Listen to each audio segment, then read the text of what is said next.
நீதிமன்றத்திலே அதிமுக கதறும் முன்னாள் 4 எம்எல்ஏக்கள். நண்பர்களே, அதிமுக தொண்டர்களாக இருந்தீங்க அப்படின்னா மறக்காம நம்ம சேனலை சப்ஸ்கிரைப் பண்ணிட்டு இந்த வீடியோக்கு ஒரு லைக் பண்ணிருங்க.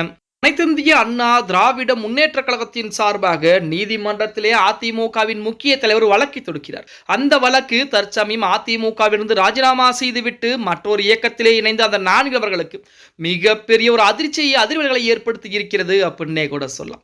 அதாவது அதிமுகவின் மூலமாக வெற்றி பெற்ற ஒரு 4 சட்டமன்ற உறுப்பினர்கள் தங்களுடைய பதவிகளை ராஜினாமா செய்துவிட்டு, அதுவும் எஸ்பி வேலுமணி தரப்பிலிருந்து கொண்டு தங்களுடைய பதவிகளை ராஜினாமா செய்துவிட்டு தமிழக வெற்றி கழகத்திலே இணைந்தார்கள் அப்படிங்கிற தகவல் அனைவருக்கும் தெரியும்.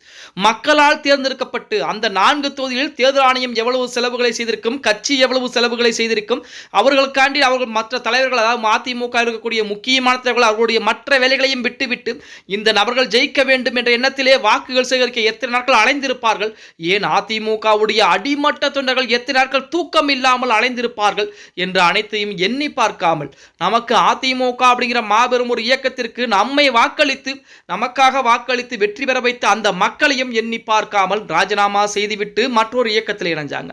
அதற்கு அவர்கள் சொன்ன காரணம், எதிர்க்கட்சியாக இருந்தால் மக்களுக்கு ஒன்றுமே செய்ய முடியாது என்று சொல்கிறார்கள். ஆனால் அப்ப ஆளும் கட்சியாக இருந்தால் மட்டும்தான் செய்ய முடியுமா? அடுத்த வருடம், அடுத்து வரக்கூடிய தேர்தலிலே தமிழக வெற்றி கழகம் தோல்வியை தழுவிவிட்டால் அடுத்த ஆளும் கட்சி இருக்கக்கூடிய கட்சிக்கு நீங்கள் மாறிவிடுவீர்களா என்ற கேள்வியைத்தான் தமிழக மக்கள் முன் வச்சுக்கிட்டு இருக்காங்க. சரி, இந்த பிரச்சனை எல்லாம் ஒரு புறம் இருந்தாலுமே இப்ப அதிமுகவின் சார்பாக வழக்குகள் என்பது என்ன தொடுக்கப்பட்டிருக்கிறது என்று பார்த்தால், அதாவது இந்த 4 நபர்களுமே மறுபடியும் தேர்தலில் போட்டியிடுவதற்கு தடை என்பது விதிக்க வேண்டும் அப்படிங்கிற தகவல் தான் அதிமுகவின் சார்பாக வழக்குகளாக தொடுக்கப்பட்டிருக்கிறது. அதாவது இசக்கி சுப்பையா, மரகதம் குமரவேல், ஜெயக்குமார், சத்யபாமா ஆகியோர் உச்சநீதிமன்றத்திலே அவங்களும் ஒரு கோவிட் மனுவை தாக்கல் பண்றாங்க.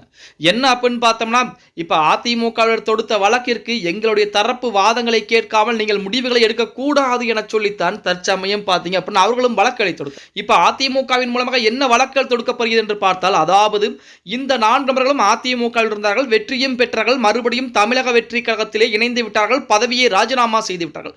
அவர்களாகத்தான் பதவியை ராஜினாமா செய்தவர்களை தவிர கட்சி தாவல் சட்டத்தின் அடிப்படையிலோ எதிலையும் அவருடைய பதவி என்பது இதுவரைக்கும் பறிக்கப்பட கிடையாது. அவர்கள் தான் ராஜினாமா செய்துவிட்டு தமிழக வெற்றி கழகத்தில் இணைந்திருக்கிறார்கள். அதன் காரணமாக வருகின்ற இடைத்தேர்தலில் அவர்களுக்கு போட்டியிடுவதற்கு தடை விதிக்க வேண்டும். ஏனென்றால் அந்த இடத்திலே எவ்வளவு செலவுகள், எவ்வளவு பிரச்சனை ஏற்பட்டிருக்கும், இவர்கள் சொந்த விருப்பத்தின் காரணமாக மறுபடியும் அந்த 4 இடத்தில் இடைத்தேர்தல் என்பது வருகிறது. அதன் காரணமாக அந்த 4 நபர்களுக்கும் கண்டிப்பாக வாய்ப்புகளை கொடுக்க கூடாது, அவர்களுக்கு கண்டிப்பாக இடைத்தேர்தல் நிற்பதற்குரிய தடை என்பது வேண்டும் அப்படின்னு சொல்லித்தான் அதிமுகவின் சார்பாக வழக்குகள் என்பது தொடுக்கப்படுகிறது.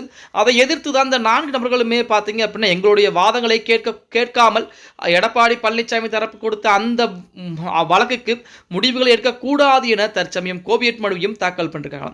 இப்படி சட்டம் என்பது வந்தால் மட்டும்தான் கட்சி தாவல் என்பது நடக்காமல் இருக்கும் அப்படின்னே கூட சொல்லலாம். அதாவது ஒரு கட்சியில் ஜெயித்த நபர்கள் மற்றொரு கட்சியிலே இணைந்து விட்டால், பதவியில் இருக்கும் பொழுது இணைந்து விட்டால் மறுபடியும் அந்த நபர் 5 ஆண்டுகளுக்கோ அல்லது 10 ஆண்டுகளுக்கோ போட்டியிட தடை விதிக்க வேண்டும் என்ற நிபந்தனை இருந்தால் மட்டும்தான் இந்த பிரச்சனைகளுக்கெல்லாம் ஒரு முற்றுப்புள்ளி என்பது கிடைக்கும்.